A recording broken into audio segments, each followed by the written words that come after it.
Welcome back. I'm joined today by Chris Sanders with Design Realty here. Thank you for joining me, Chris. Thanks for having me. And we are going to talk about seller disclosures. This really gets in the weeds with nerd stuff, the legalities around it, and yeah, a lot of details. It's how long is it? How many questions?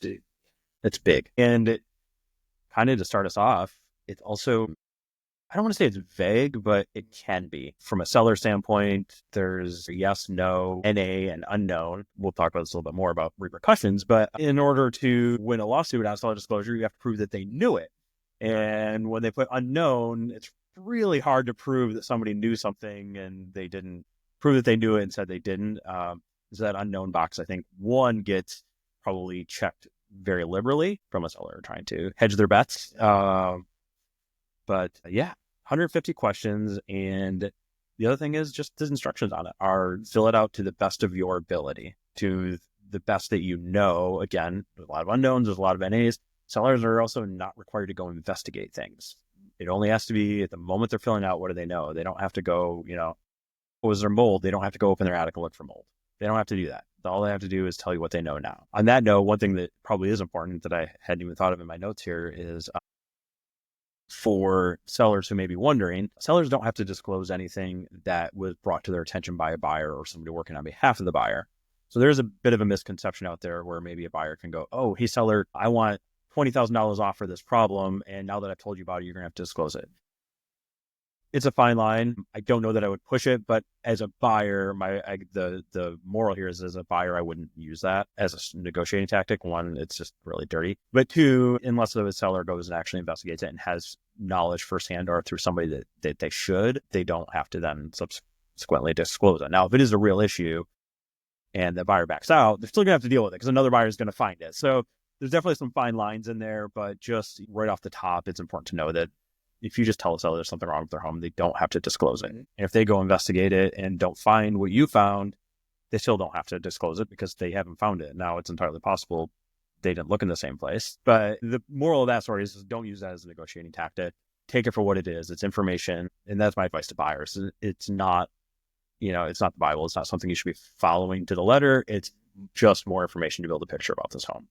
So with that, let's dive into it. What is it and who's required to fill them out? Who's exempt from it?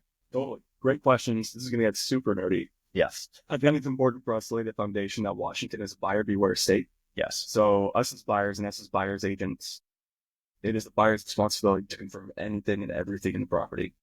So if we find initial things like, say, during inspection, where the inspector says, hey, this might be an issue, I can't quite tell, and we don't further investigate and ends up being a big issue, it's on us. Right. Now, if we had further investigated during the purchasing process, we could have backed out. And that essentially would fan our recourse in that scenario. But seller's disclosures. Like Joe was saying, it is a 6-page form written by the NWMLS. It's about 150 questions, and it is super convoluted. It goes through everything from condition of the roof, condition of the siding, past flooding, environmental factors, HOA, septic, sewer, everything. I've reviewed thousands. Out of those, I've probably seen a handful that I knew to be accurate as far as I could tell. Right. The vast majority of them have an inconsistency. Yeah. So I often like to tell my buyers, hey, this is the seller's disclosure. While it's important, they're usually not worth the paper they're written on. So it's going to be important for us to verify anything we may have questions about. I completely agree with that. And then, as far as who's required to complete it, in Washington, every seller is required to, except for a few very clearly spelled out exceptions. One is an estate. It's somebody who has passed away, and an estate is selling it. The estate theoretically may not have any knowledge of the property, and so they're not required to disclose that. Another one is builders, new construction. They do have to fill out the environmental section if there is anything in there that would be a yes. So there is that exception. I feel like there's one more, and I'm trying. Bank owned, yes. Again, they haven't lived in the property. They probably have never seen the property. So there's not really any way they can give you any good information on that. But other than that, everybody's required to do it. Everybody is required to. You can certainly, you can waive your right as a buyer. You can waive your right to receive one. You don't have to receive it as a buyer, but otherwise and that's not a contract thing. That's a state law thing. State law requires that it's done. So you can't really get out of it unless the buyer says, yes, I will agree to that.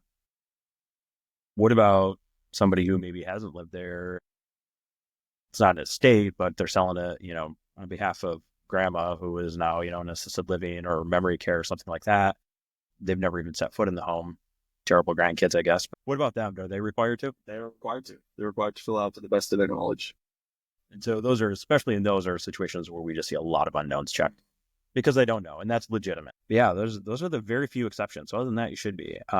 One thing, speaking of grandma and maybe not living in the home anymore, question I get asked a lot anyways, especially if you're from some other states where this is required, is are deaths in the home required to be disclosed? Because I know for a fact, the one I know for sure is California, they are.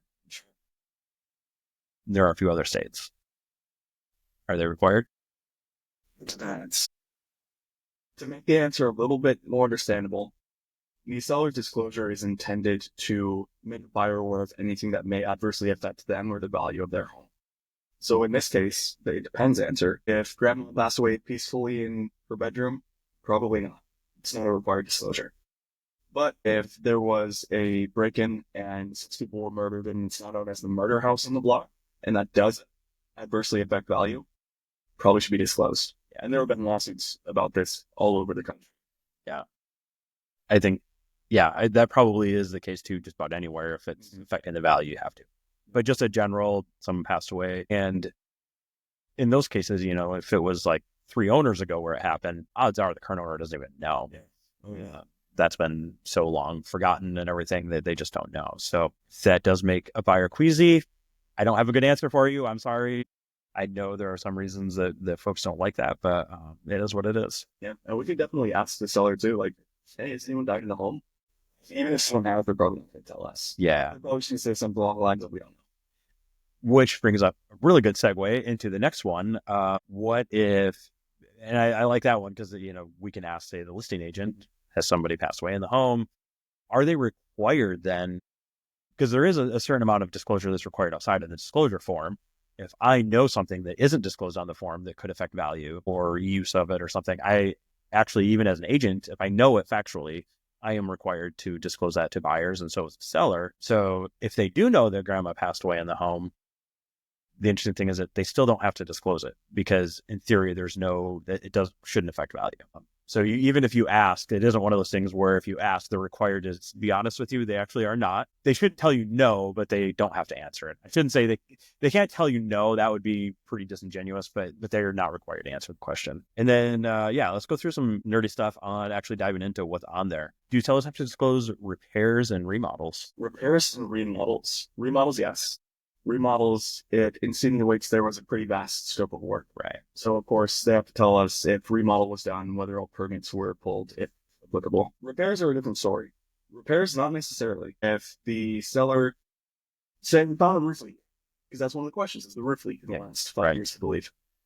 They found a roof leak. They got it completely remediated. They got the roof fixed. They got the substrate fixed. Everything's good to go. No wet insulation. No, they don't have to. Now, if I were the listing agent if I was the seller and in my house I had a leak, I'd probably write it on. Like, hey, just so you know, roof leak 12 years ago, we got everything remediated. Not a big deal. Yeah. I think it's important to know that some of the stuff just happens to a home. Yeah. It doesn't mean there's something wrong. Yeah. Sorry, I interrupted you. Yeah, some of them are specific, like I said, within 5 years. Yes, it specifically says within 5 years. Even if it's repaired, I do have to. But past 5 years, you're not required to. Or other things, like I'm trying to remember, there's a few of them in there, but repairs, basically, if they've been repaired, you don't have to disclose. Like if the furnace isn't working, you're going to have to disclose it. If you've repaired the furnace, you don't have to disclose that it was, that it died yet.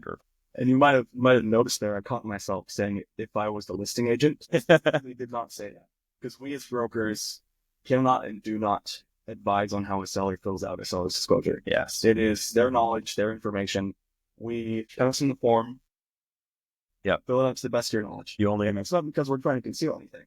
It's because we have no knowledge of the house. It's not our information to disclose. We don't know what's going on. And we don't want to get tied up in that lawsuit if there ends up being a lawsuit. Right. Which is very rare. But it happens. So we protect against it.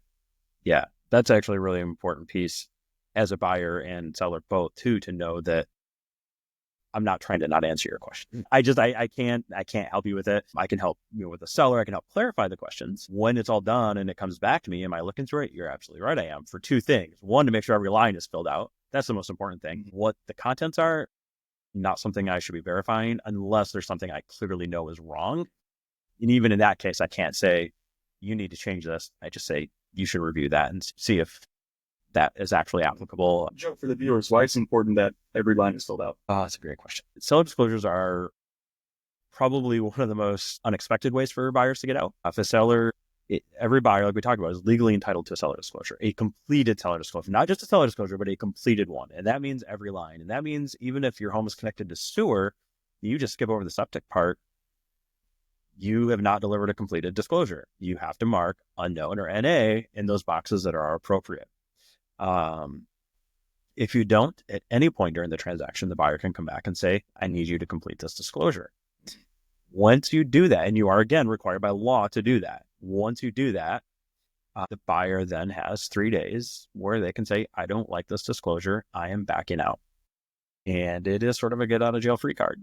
And I have used it when my back's against the wall. It's not the most fun one to go through because it is kind of a gotcha type thing. As a good buyer broker, I keep these things in my back pocket. I want to know what ways I have out, and I will keep these in my back pocket.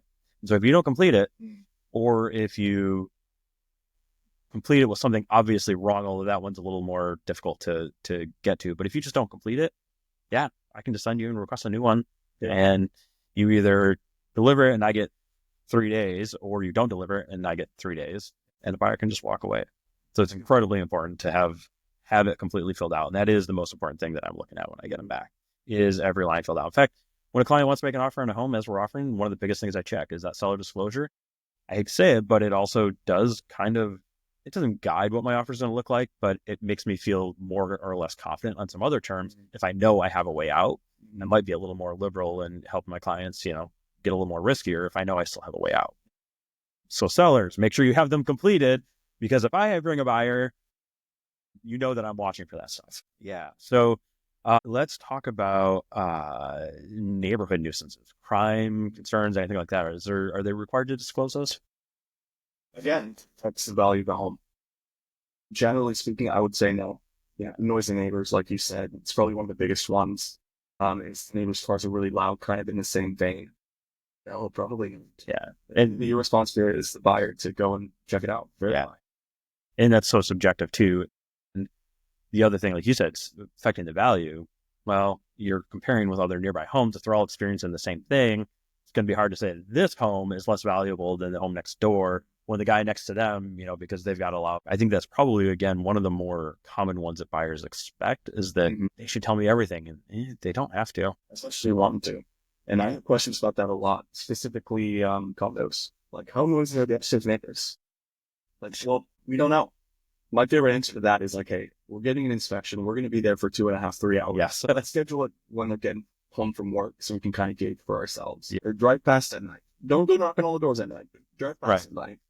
Kind of get the lay of the land at a different time than the hours they've been there. Yeah. I think that's really good advice because, there's no other way of knowing.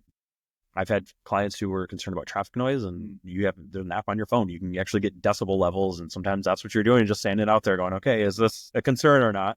Excel spreadsheet, different homes. That's new feature. It'd be interesting to put that on a portal. That's right. So what happens if a seller does fail to disclose something that's pretty easily provable, or let's just say they fail to disclose something a buyer decides? Maybe let's leave the easily provable. This is something that wasn't disclosed. You close, you move on. Now what? So like I mentioned earlier, Washington is a buyer beware state, which means that we essentially have the period of the contract of the transaction to verify any and all information. So specifically, if it was something that was brought up in the inspection, like, well, a judge can look at it and say, well, you didn't further investigate. Sorry. Even outside of an inspection, something that comes up later. Again, you kind of didn't verify. You didn't do your due diligence. You didn't do your homework.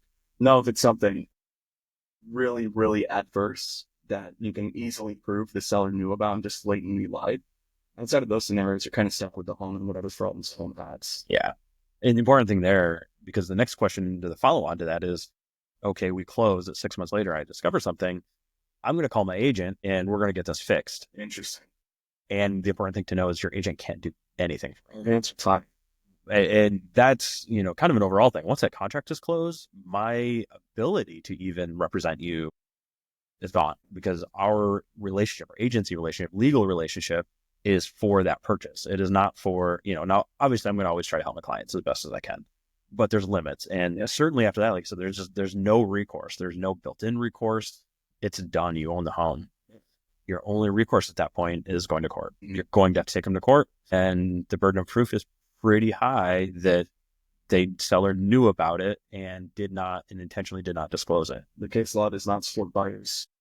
Yeah, exactly. And plain dumb can get you a long ways in these situations with sellers. I mean, again, you have to prove that they knew it. And no, my advice to sellers is, if you have any material knowledge whatsoever, I recommend you disclose it. Yeah, especially in a hot market. I mean, I've seen homes with terrible problems that still get multiple offers. So maybe if we were in a different market type, that might change my thinking on it. But honestly, who cares? Just disclose it. Get it out there.